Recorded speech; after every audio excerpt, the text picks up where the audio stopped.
ભાજપ શાસિત સુમુલ ડેરીમાં કસ્ટોડિયનની નિમણૂક. કસ્ટોડિયન તરીકે જોઈન્ટ રજિસ્ટ્રાર એચઆર પટેલની નિમણૂક. તમામ ડિરેક્ટરોને દૂર કરી કસ્ટોડિયન કરાઈ નિમણૂક. ભાજપના બે જૂથોની લડાઈના કારણે સુમુલ ડેરી રહેતી હતી વિવાદોમાં. સુમુલ ડેરીના 75 વર્ષના ઇતિહાસમાં પ્રથમવાર કસ્ટોડિયનની નિમણૂક. ડેરીના અમૃત મહોત્સવ સમયે સહકાર વિભાગે કસ્ટોડિયન નિમ્યા. જોઈન્ટ રજિસ્ટ્રાર એચઆર પટેલે કસ્ટોડિયન તરીકે ચાર્જ સંભાળ્યો.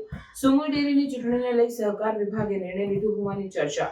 સુમુલ ડેરીના ભ્રષ્ટાચારની તપાસ કર્યા બાદ ચૂંટણી જાહેર કરાય તેવી માંગ.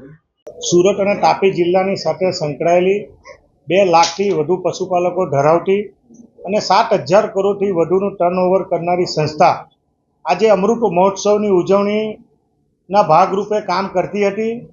ત્યારે આજે જે રાજ્ય સરકાર દ્વારા જે કસ્ટોડિયનની નિમણૂક કરવામાં આવી છે એ સુમુલના 75 વર્ષના ઇતિહાસમાં સહકારી સંસ્થાના સભાસદોના હિતમાં અને જે લોકોએ ભૂતકાળમાં સંસ્થાને વર્તુળ બનાવવાનું કામ કર્યું એવા લોકોની કામગીરી ઉપર આજે કલંકરૂપ ઘટના બની છે.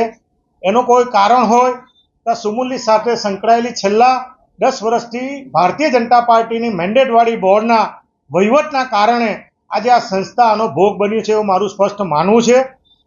ભૂતકાળમાં જે હાલના જે વહીવટકર્તાઓ છે એ વહીવટકર્તા દ્વારા 2015થી 2025 સુધીમાં આજ દિન સુધીમાં 1,000 કરોડના ગેરવહીવટની ફરિયાદો, સંસ્થાના બીજા ડિરેક્ટરોએ બીજા જૂથની સામે પણ આવી અસંખ્ય ગેરવહીવટની, સહકારી સંસ્થાના મૂલ્યોની વિરુદ્ધની ફરિયાદો, આવી અસંખ્ય ફરિયાદો પ્રધાનમંત્રીથી માંડી રાજ્ય સરકાર અને સહકાર વિભાગમાં વારંવાર કર્યા પછી અમારા દ્વારા પણ સમગ્ર બાબતમાં પુરાવા રૂપે જ્યારે રાજ્ય સરકારને, મુખ્યમંત્રી અને પ્રધાનમંત્રીને પણ વારંવાર ફરિયાદ કરવા છતાં જે સુરત જિલ્લાના જે તે સમયના તમામ જિલ્લા રજિસ્ટ્રારોએ કે મિલ્ક ઓડિટરે જે ગંભીરતાથી આની તપાસ થવી જોઈએ, સંસ્થાના જે પેટા કાયદાઓ છે, સંસ્થાના જે નીતિ નિયમો છે અને સંસ્થામાં જે ગેરવહીવટ થયો છે એ સમગ્ર બાબતની તપાસ થઈને સંસ્થાના મૂલ્યો જળવાય એની જવાબદારી જિલ્લા રજિસ્ટ્રારની હોવા છતાં પણ જે પ્રકારનો વહીવટ થયો છે એની સામે આંખ આડા કામ કરવાનું કામ આ વહીવટ કરતા અધિકારીઓ અને આ બોર્ડે કર્યું છે.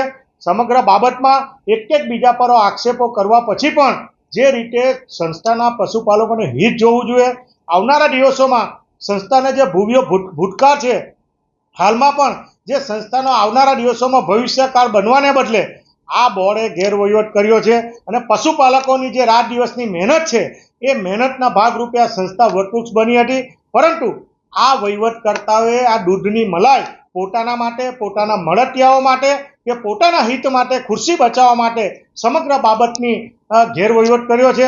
આ અનુસંધાનમાં જે તે સમયે બોર્ડે જ્યારે રજિસ્ટ્રારને જ્યારે ચૂંટણી કરાવવા માટેની કામગીરી સોંપી હતી, પરંતુ એમની પણ સાથે આ મેળાપીપણું હોય, ગેરવહીવટ હોય અને સાથે કાયદાનું પાલન કરવું જોઈએ તેને બદલે આ બોર્ડના જે વહીવટકર્તાઓની સાથે મેળાપીપણામાં ચૂંટણી કરાવવાને બદલે જાણી જોઈને એને બચાવવા માટેનું આ કામ કર્યું હતું. એ અનુસંધાનમાં રાજ્ય સરકારે તાત્કાલિક અસરથી ગેરવહીવટના અનુસંધાનમાં કસ્ટોડિયનની નિમણૂક કરી છે.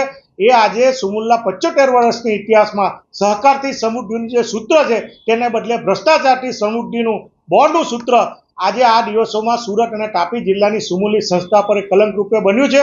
સમગ્ર બાબતમાં તપાસ થવી જોઈએ અને પછી ચૂંટણી થવી જોઈએ એ પ્રકારની માંગણી અમારા દ્વારા કરવામાં આવી છે.